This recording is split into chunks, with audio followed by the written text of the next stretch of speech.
이솝 우화에 나오는 이야기입니다. 까마귀가 큰 고기 덩어리 하나를 입에 물고 나무 가지에 앉아 있었습니다.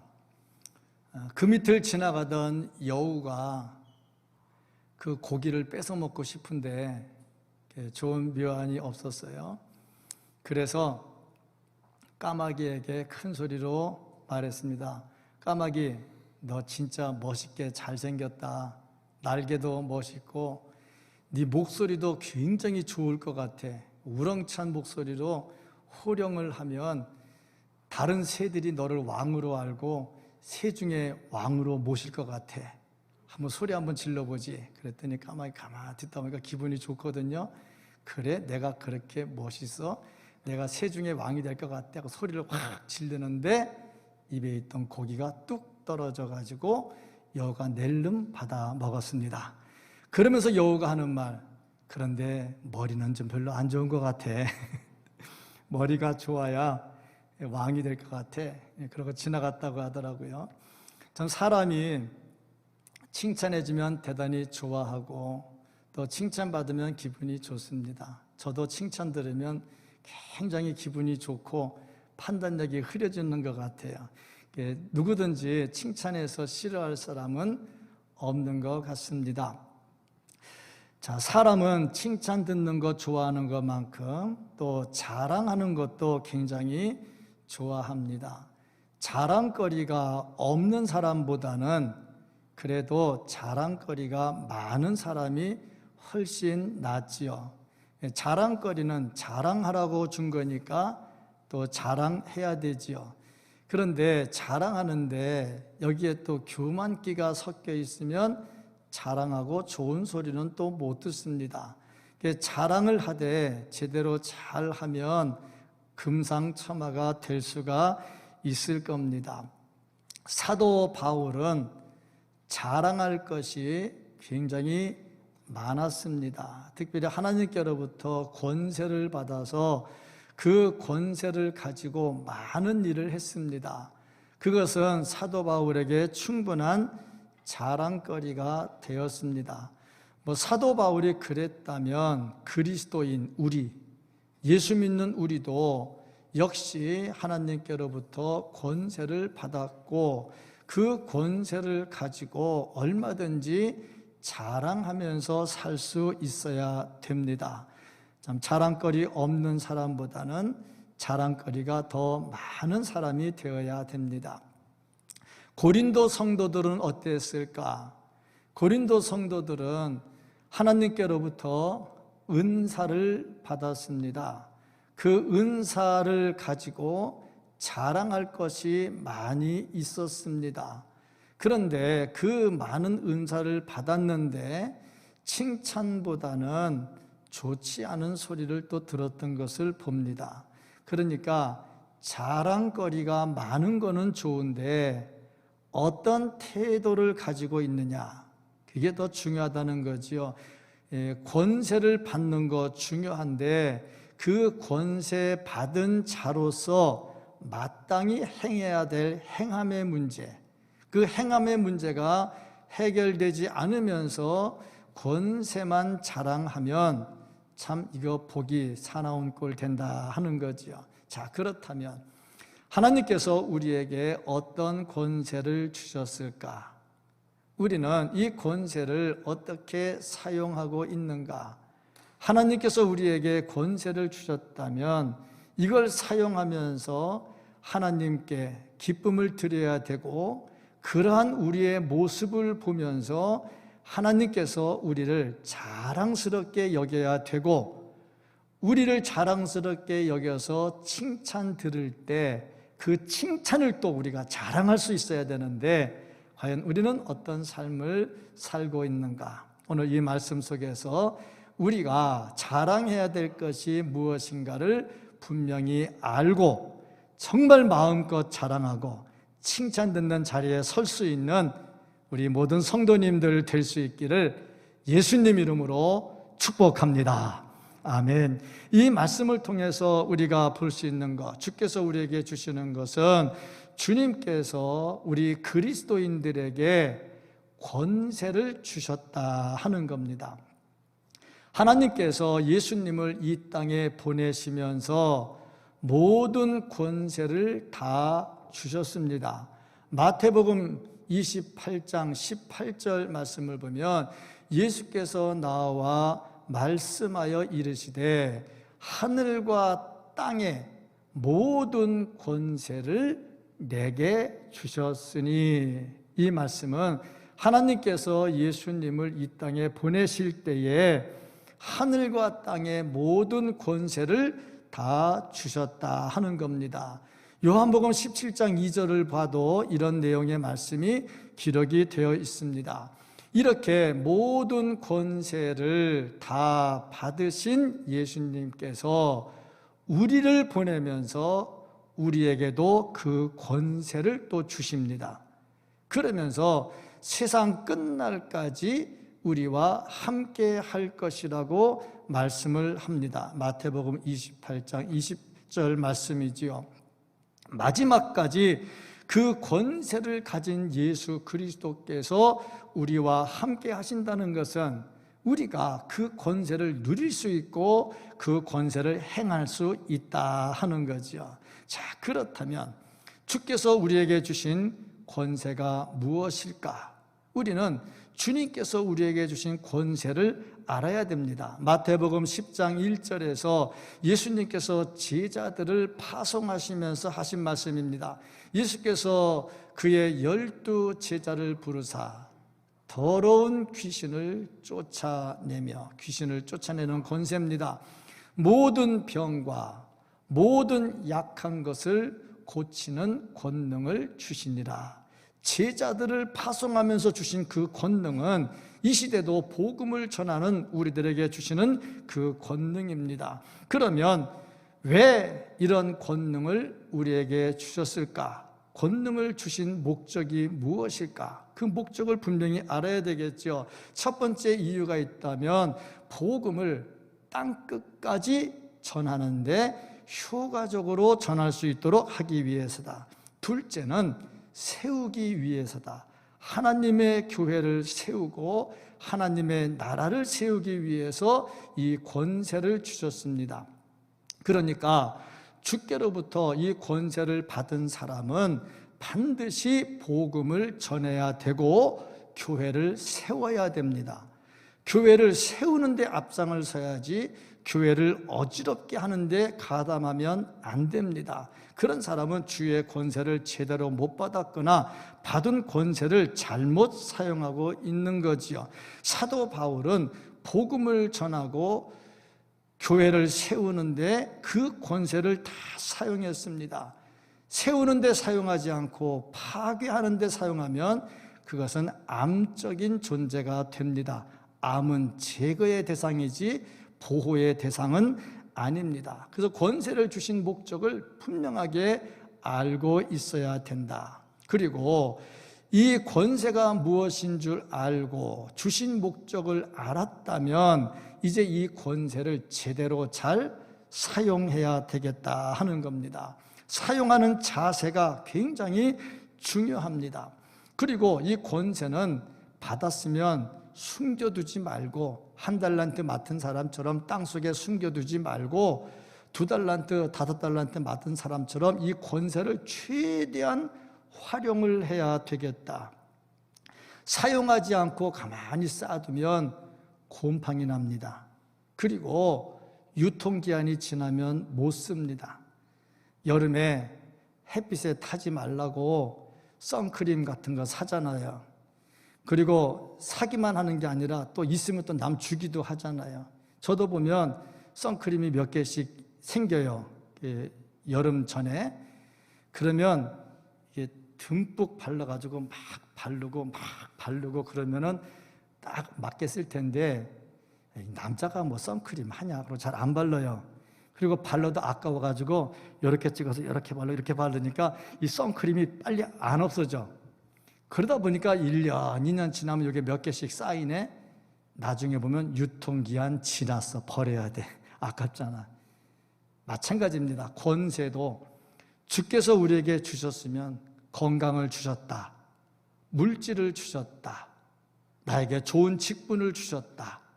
열심히 헌신할 수 있도록 해주셨다. 그러면 열심히 써야 됩니다. 얼마큼 써야 되느냐? 내가 세상 떠날 때 이 몸뚱어리가 아무 쓸모없는 존재가 될 만큼 다 써버려야 돼. 관 속에 집어넣을 건데 이거 튼튼한 거 가지고 관 속에 들어가면 아깝잖아. 그러니까 최대한 다 쓰고. 그래서 유통기한 지나거나 곰팡이 나서 못 쓰게 할 것이 아니라 다 달아가지고 더 이상 쓸모없을 때까지 다 쓰고 가야 되는 거죠. 이게 주께서 주신 권세를 사용하는 모습인데 어떻게 사용해야 될까? 첫째, 겸손해야 되겠다. 권세는 힘이라고 해서 함부로 사용할 것이 아닙니다. 사도 바울이 사역하는데 이 고린도 성도들이 사도 바울을 그렇게 존중해서 높이 세워주지 않은 것 같아요. 우리는 그런 걸 보면 못됐다. 어떻게 사도 바울한테 그러냐. 그렇게 말하는데 막상 현실적으로 너는 잘하냐 그러면 또 우리도 똑같다는 얘기죠. 고린도 성도들이 바울을 잘 대우를 안 했습니다. 1절, 2절 말씀을 보면 너희를 대면하면 유순하고 떠나 있으면 너희에 대하여 담대한 나 바울은, 저 말씀은 앞에 있으면 바울이 마음이 약해서 심한 소리를 못해. 근데 떠나면은 니네 그러면 안 되고 편지는 또 썼거든요. 그 얘기입니다. 이제 그리스도의 온유와 관용으로 친히 너희를 권하고 또한 우리를 육신에 따라 행하는 자로 여기는 자들에 대하여. 바울을 뭐라고 비난했냐면 믿음의 사람, 영의 사람으로 보지 않고 인간적인 사람, 육신을 따라 사는 사람으로 대했다는 거죠. 이건 모욕도 이런 모욕이 없습니다. 어떻게 주의 종에게 이런 말을 함부로 합니까? 이 똥 묻은 토끼가 겨 묻은 토끼 나무란다고 이러면 안 되죠. 근데 고린도 성도들이 다른 사람도 아닌 바울에게 그렇게 얘기를 했다는 겁니다. 참 교회에서 그러면 안 되잖아요. 얼마나 안타깝습니까? 내가 담대히 대하는 것 같이 너희와 함께 있을 때에 나로 하여금 이 담대한 태도로 대하지 않게 하기를 구하노라. 여기서 바울이 화내면 어떻게 되겠어요? 그래서 바울이 유순하게 잘 대합니다. 그러니까 바울을 볼 때 우유부단하다. 앞에 있으면 말도 못하고 있다가 뒤에 가면 또 글은 또 잘 쓰네.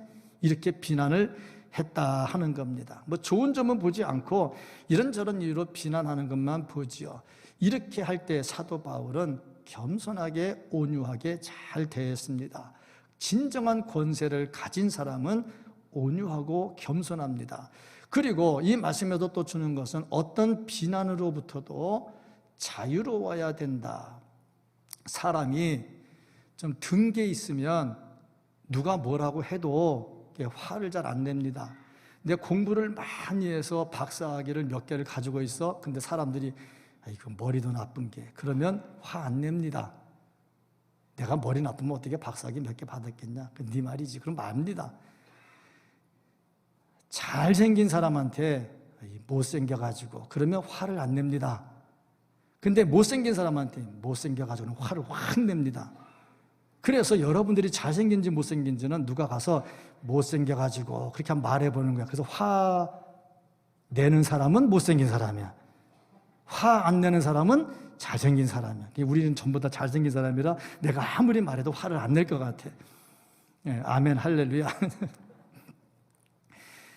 자, 그렇습니다. 든 사람은요, 누가 뭐라고 해도 신경 쓰지 않습니다. 그런데 사도 바울에게 육체를 따르는 사람이다, 영의 사람이 아니다, 어떻게 그런 무식한 말을 하냐고. 고린도 성도들 아주 못돼도 아주 못되죠. 다 그런 건 아니죠. 그중에 또 일부가 그랬고 또 그 말 또 좋다고 따라가는 사람이 있어요. 2000년 전이나 지금이나 다 똑같아. 사람 사는 건 다를 바가 없어요. 10절 말씀을 보면 그들의 말이, 그의 편지들은 무게가 있고 힘이 있으나 그가 몸으로 대할 때는 약하고 말도 시원치 않다 하니. 이게 바울을 지금 비난하는 겁니다. 글은 잘 써, 말은 시원찮아. 그러면 다시 말해봅시다. 말은 좀 약한 것 같아. 근데 글은 진짜 잘 쓰거든. 똑같은 말입니다. 어떻게 달라요? 앞뒤가 바뀌었잖아요. 같은 말을 해도 주의 종을 세우는 말을 해야지 비난하는 말을 하면 안 되잖아요. 그런데 이렇게 좋은 점은 다 감추어 두고 나쁜 점도 아니죠. 자기가 볼 때 자기 마음에 안 드는 거지. 이런 걸 자꾸 들추어 가지고 바울을 비난을 합니다. 이거는요, 성령의 일이 아니고 사탄이 좋아하는 일입니다. 교회가 이렇게 사탄 좋아하는 일을 하면 안 되겠지요. 이런 말씀을 보면 우리는 깨달아야 될 게 있습니다. 뭘 깨달아야 되느냐? 첫 번째는 남이 잘하는 거 비난하지 말고 딴지 걸지 말자 하는 거고, 두 번째는 내가 열심히 하고 있는데 다른 사람이 딴지 걸어도 시험에 들지 말자. 이 두 가지입니다. 이것을 잘 해야 이런 어떤 비난으로부터도 자유로워지는 거죠. 사도 바울은요, 든 사람이거든요. 꽉 찬 사람이거든요. 성령의 사람이거든요. 그러니까 육체를 따라 산다고 말할 때 화를 내지 않습니다. 또 화를 내지 않는 이유 중에 하나가 사도 바울이 성질이 좀 안 좋거든요. 왜냐? 옛날에 예수 믿는 사람들 잡아 죽일 때 그 성질 부리던 거 보세요. 그 성질 어디 갔겠어요? 그리고 바나바하고 또 싸워가지고 나중에 갈라섰잖아요. 성질 만만치 않거든요. 그런데 고린도 성도들이 이렇게 덤빌 때 뭐 어떻다고 하고 덤벼보세요. 누가 그걸 막을 거예요? 그러니까 사도 바울이 아예 시작을 안 하는 거야. 시동을 안 걸어. 그래. 그리고 이제 든 사람의 모습이 그렇다 이 말입니다. 그래서 어떤 비난에서도 흔들리지를 않습니다. 또 이 말씀을 통해서 우리가 볼 수 있는 것, 권세를 가진 사람은 영적인 일을 우선으로 해야 되겠다 하는 겁니다. 바울이 절제할 수 있었던 이유는 이 싸움은 육신의 싸움이 아니라 영의 싸움이라 하는 거지요. 사도 바울은 세상에 속한 사람처럼 살지를 않았습니다. 그런데 고린도 성도들이 세상에 속한 사람이라고 비난을 했던 거지요. 항상 교회 안에는 이 세상에 속한 모습을 가지고 사는 사람이 있을 때 시끄러워요. 그리고 굉장히 추잡해집니다. 영의 싸움을 하는 사람들이 모여야 되는데 교회 안에서 육의 싸움을 하려는 사람들이 있으면 교회는 아주 시끄러워집니다. 교회 안에 처한 사람이 누구냐? 육신의 유익을 위해서 싸우는 사람입니다. 이런 결정을 하면 내가 교회를 상대로 해서 돈을 벌어 먹어야 되는데 못하지. 그럼 반대해야 되겠죠. 이런 육신의 싸움. 사람을 굉장히 추하게 만든다 하는 겁니다. 이런 사람들은 육에 속한 사람이고 심하게 말하면 그리스도의 사람이 아닙니다. 교회는 나와 있고 예배는 드리는데 그리스도의 사람은 아닙니다. 굉장히 이것은 심각한 얘기입니다. 사도 바울을 그렇게 했던 사람들 과연 잘 몰라서 그럴 수도 있겠지요. 그런데 이것이 그냥 되는 것은 아니죠. 예수님을 죽이려고 했던 사람들 보세요. 다 자기들이 옳잖아요. 스데반을 돌로 쳐 죽인 사람들 보세요. 자기들이 옳잖아요. 자기들이 하나님 편이잖아요. 우린 다 알잖아요. 누가 하나님 편인지.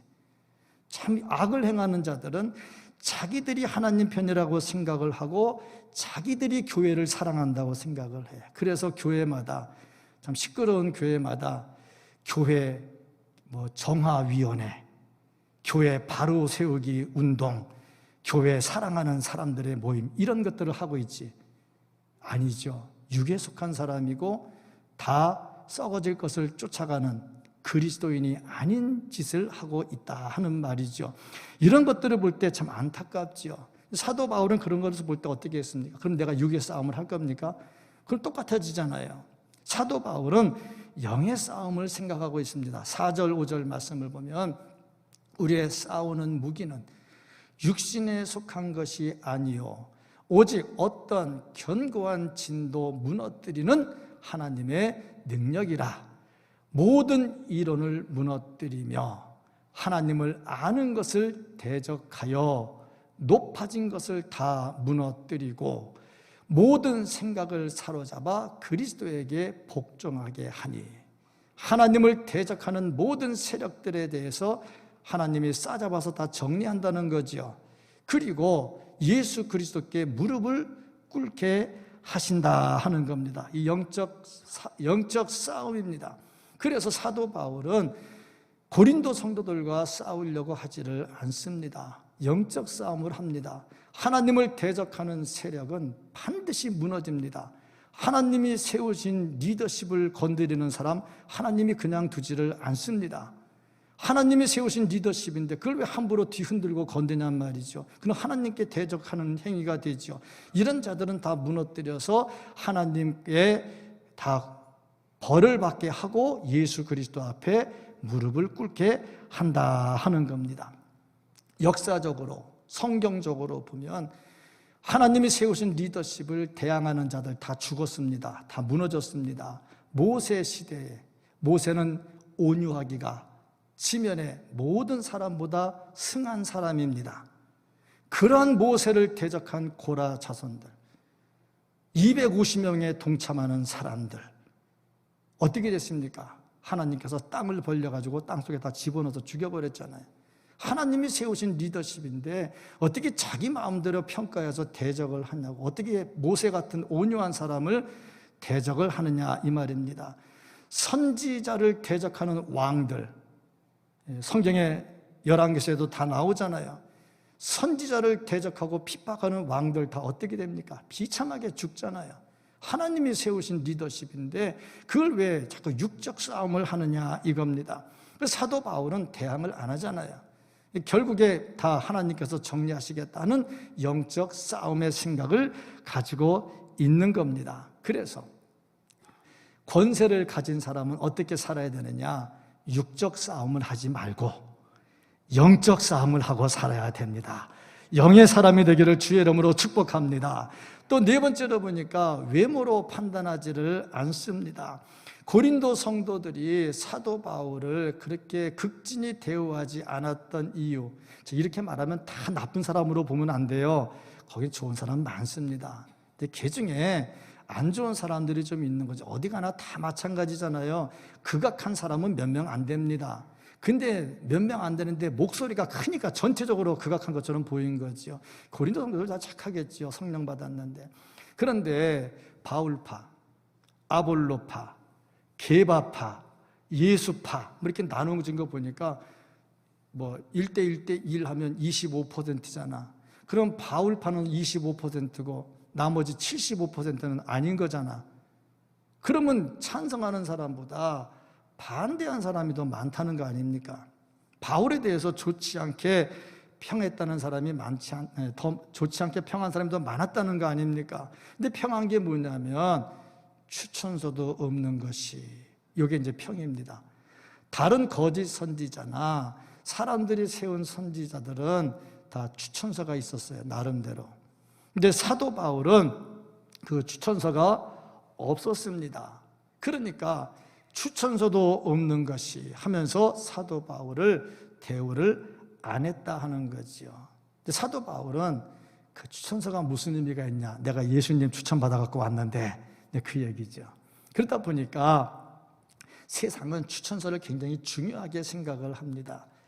그리고 추천할 때 누구의 추천을 받았느냐 굉장히 중요하게 생각을 합니다. 그 추천을 무엇을 받았느냐 아주 중요하지요.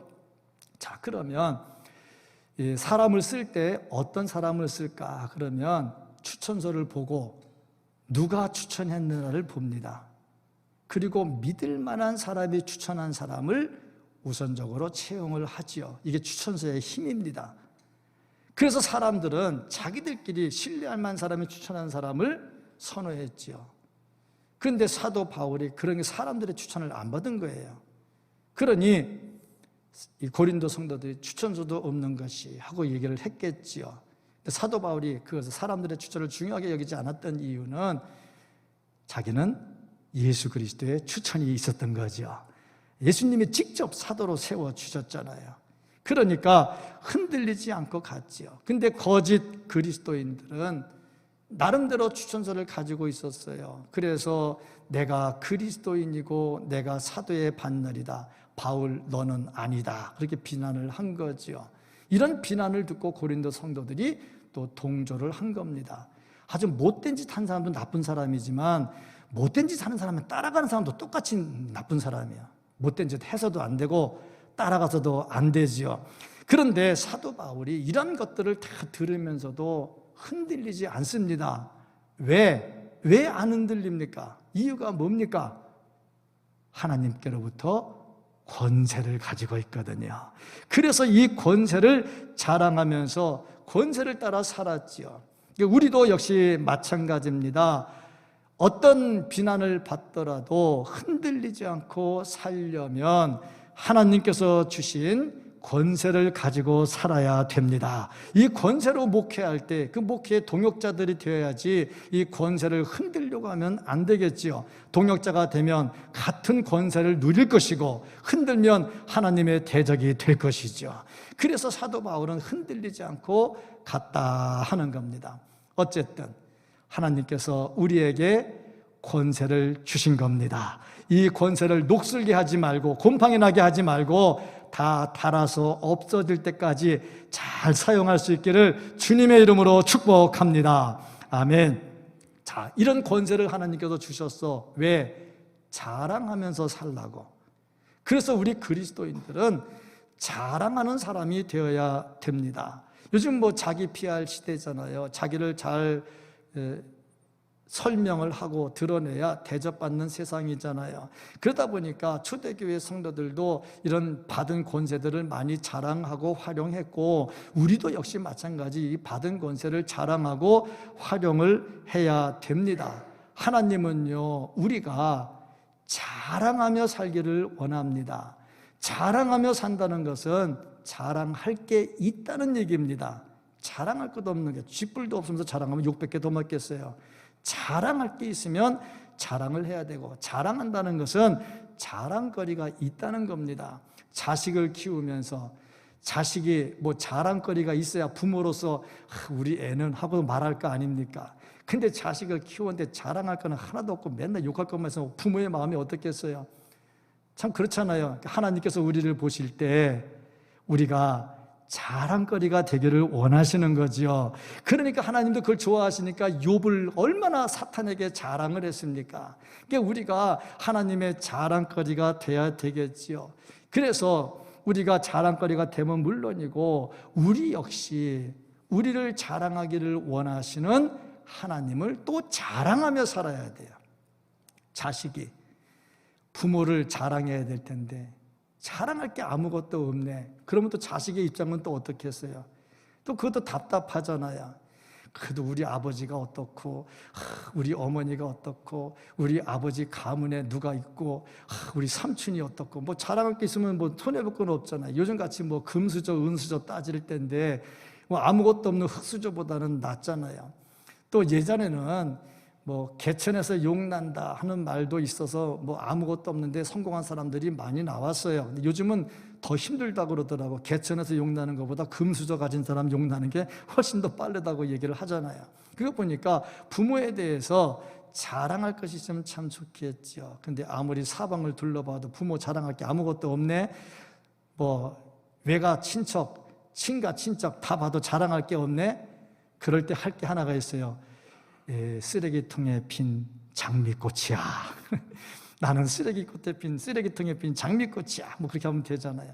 어쨌든 간에 우리는 자랑할 게 너무나 많습니다. 왜냐하면 우리 아버지가 너무너무 훌륭하셔요. 얼마큼 훌륭하시냐? 천지를 다 만드셨어요. 그 천지를 다스리고 계셔요. 우리가 필요하다고 기도하면 들어서 응답해 주셔요. 아프다고 하면 치료해 주셔요. 이런 아버지가 어디 있냐고. 정말 자랑해야죠. 얼마큼 자랑해야 되느냐. 이 F94 마스크를 썼는데 침이 바깥으로 튕겨날 만큼 열배를 토하면서 자랑을 해야 되겠죠. 그래도 다 못다하는 게 우리 아버지의 자랑이잖아요. 이런 자랑을 할 때에 하나님께서 얼마나 기뻐하실까. 그걸 보면서 자랑을 해야 되겠죠. 그냥 우린 자랑하고 살아야 됩니다. 근데 자랑할 내용을 바로 알아야 되겠죠. 뭘 자랑해야 되느냐? 첫째, 우리에게 권세를 주신 하나님. 제가 앞부분에서 한 15분 정도 권세에 대해서 말씀을 전했습니다.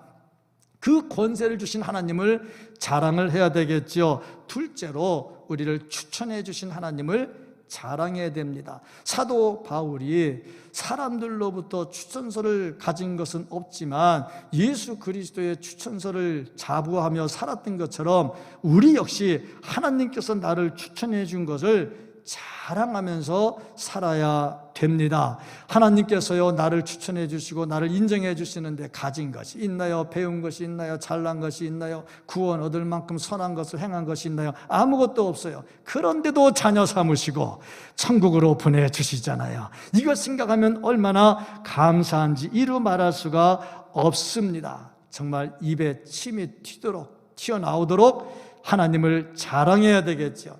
세 번째로 교회의 영역이 넓어지는 것을 자랑할 수 있어야 됩니다. 16절 말씀을 보면 이는 남의 규범으로 이루어 놓은 것으로 자랑하지 아니하고 너희 지역을 넘어 복음을 전하려 함이라. 이 복음을 전하려고 하는 거잖아요. 그러니까 우리가 자랑할 것은 열심히 복음을 전하고 이 복음이 확장되는 것이 자랑이 되어야 됩니다. 정말 우리가 이 복음을 가지고 전할 수 있다는 것, 우리의 자랑이 되어야 되겠죠. 자, 그런데 이런 자랑거리들이 있는데 어떠한 태도로 자랑하느냐 하는 것은 더 중요합니다. 자랑하는 사람의 자세의 문제입니다. 자랑하는 자의 자세가 올바로 되지 않으면 자랑하고도 비난을 받습니다. 저도 요즘에 자랑을 좀 합니다. 무슨 자랑하냐면 우리 교회에 찾아오시는 분들이 목회자들도 계시고 장로님들도 계시고 성도님들도 계세요. 오시면 플랫폼을 아래층부터 쭉 아래 위로 올라다니면서 설명을 해드리는 것이 은근히 자랑이 돼요. 근데 자랑할 때 뭐 내가 어떻고 그런 얘기는 전혀 안 하고 그냥 이것을 하나님께서 어떻게 우리에게 해주셨는지, 우리 교회가 어떻게 하나님의 뜻을 따라갔는지, 앞으로 여기서 어떤 일들을 할지 그런 것들을 쭉 설명을 하죠. 설명인데 결국은 자랑이잖아요. 뿌듯하잖아요. 그걸 보면서 많이 부러워해요. 야, 이제 앞으로 교회가 이런 모습으로 나가야 되겠구나. 어떤 목사님은 오셔서 자기가 가진 모델을 이루었다고 참 도전을 받고 가는 분도 계시거든요. 이게 보니까 은근히 자랑이 되는데 이걸 할 때 첫째, 자기 기준으로 자랑하면 안 되겠다 하는 거죠. 내 기준으로 자랑하면 안 됩니다. 바울을 대적하는 사람들은 자기들 기준으로 자랑을 합니다. 자기들이 만든 표준, 자기들이 말하는 추천서, 자기들의 인간적 지혜 이런 것을 가지고 자랑을 하고 황홀한 체험, 예언 이런 거 가지고 자랑을 했지요. 그래서 바울을 무시합니다. 바울이 얼마나 답답했으면 내가 어떤 사람을 아는데 3층 천에 갔다 왔다 그렇게 말했겠어요. 천국 갔다 왔거든요. 니네 말하는 간증은 가소롭다는 거죠. 그런데도 그 꿋깃 이게 흔들리지 않고 그런 말을 그냥 그대로 받아들입니다. 왜냐하면 그건 주님의 권세가 아니거든요. 또 자랑을 하는데 자기 자랑을 하면 안 돼. 헬라인들은 철학을 자랑하고 로마인들은 법을 자랑하죠. 미국 사람들은 부유한 세계 1위, 세계 최고를 자랑하지요. 프랑스 사람들은 예술을 자랑하죠. 예술의 나라, 예술 자랑하잖아요. 일본 사람들은 부자 된 것 자랑하잖아요. 우리의 자랑은 예수 그리스도입니다. 오직 예수 그리스도만이 우리의 자랑이죠. 12절 말씀을 보면 우리는 자기를 칭찬하는 어떤 자와 더불어 감히 짝하며 비교할 수 없노라. 자기 자랑하는 사람과 우리 비교하지 말라는 겁니다. 그러나 그들이 자기로서 자기를 헤아리고 자기로서 자기를 비교하니 지혜가 없도다. 자기 자랑하는 사람은 지혜가 없다는 거죠. 근데 거짓 교사들 자기 자랑을 합니다. 이것을 어리석다 그렇게 말을 합니다. 어느 글을 하나 읽었는데 어느 군수가 재산이 좀 많았던 것 같아요. 그런데 재산이 많은데 돼지가 몇 마리인지 오리가 몇 마리인지 그 개수까지는 잘 모르는 거야. 근데 이게 없어졌는지 도둑 맞았는지 안 맞았는지 알 수가 없잖아.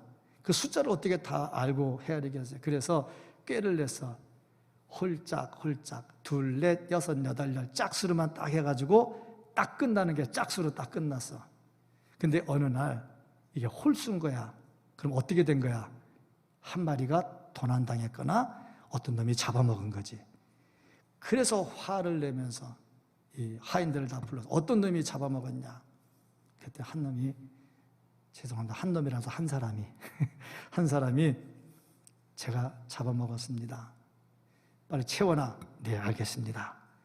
그리고 갔어요. 뭘로 채워놓을 거야? 돈도 없는 사람이.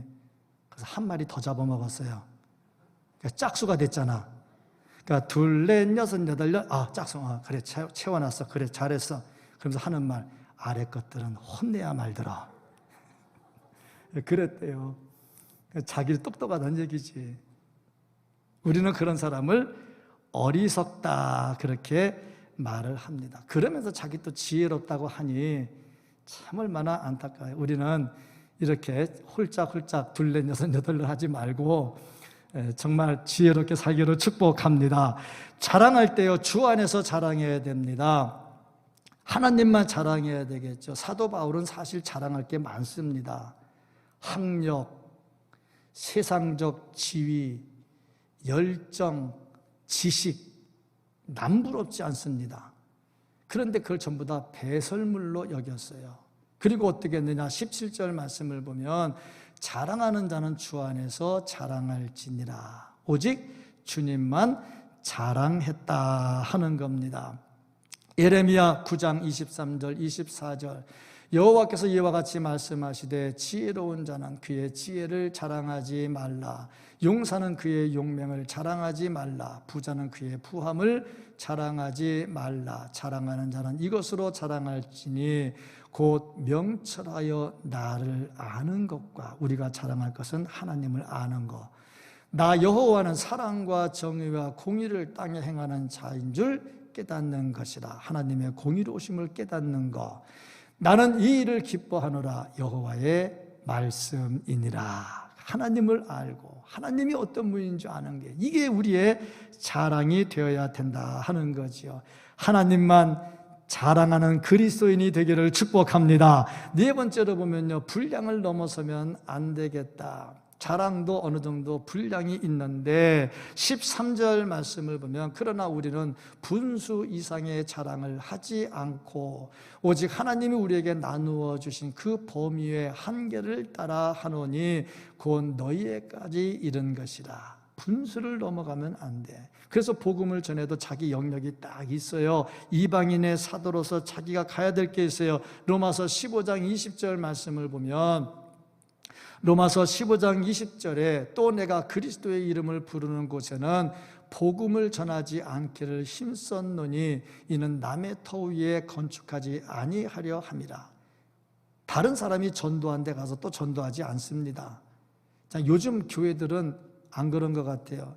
다른 교회 다녀도 우리 교회 나오라고 막 끌어들이는 것 같아요. 이게 옳지 않은 모습들을 하고 있습니다. 그래서 보니까 남의 수고를 자신의 것으로 가로채지를 않았다 하는 겁니다. 15절 말씀을 보면 우리는 남의 수고를 가지고 분수 이상의 자랑을 하는 것이 아니라 하고 말씀을 하고 있습니다. 이것을 보면요, 분수 이상의 자랑, 자기가 해야 될 게 있는데 그 이상의 자랑, 이것을 뭘 말하냐면 남이 수고한 거 가로채기, 남 잘한 거 평가절하하기, 뭐 이런 얘기입니다. 거짓 선지자들은 그렇게 했단 말이죠.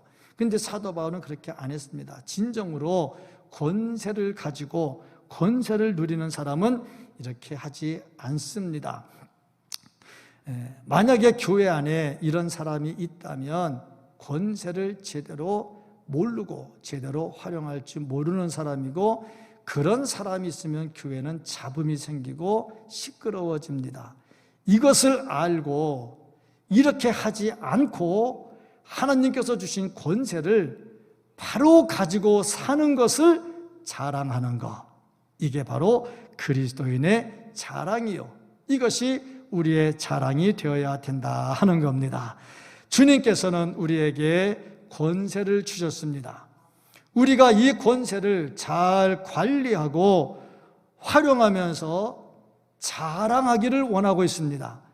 우리가 이것을 잘 활용하면서 자랑할 때 하나님은 그 모습을 보고 좋아서 우리를 칭찬하십니다. 18절 말씀을 보면 옳다 인정함을 받는 자는 자기를 칭찬하는 자가 아니요 오직 주께서 칭찬하시는 자니라. 주님의 칭찬을 듣는 것이 진짜 칭찬입니다. 그런데 이 권세를 알고 권세를 바로 사용해서 하나님께 영광을 돌리고 살면 이것이 하나님의 칭찬이 될 겁니다. 그래서 그리스도인으로서 진정한 자랑을 하고 살면 하나님의 칭찬을 듣습니다. 우리는 그 칭찬을 또 다시 우리의 자랑으로 생각하고 자랑하고 살아야 됩니다. 이것이 진정한 그리스도인의 모습입니다.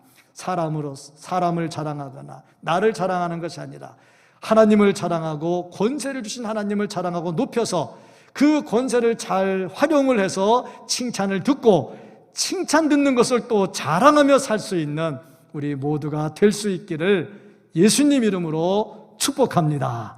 아멘. 기도하겠습니다.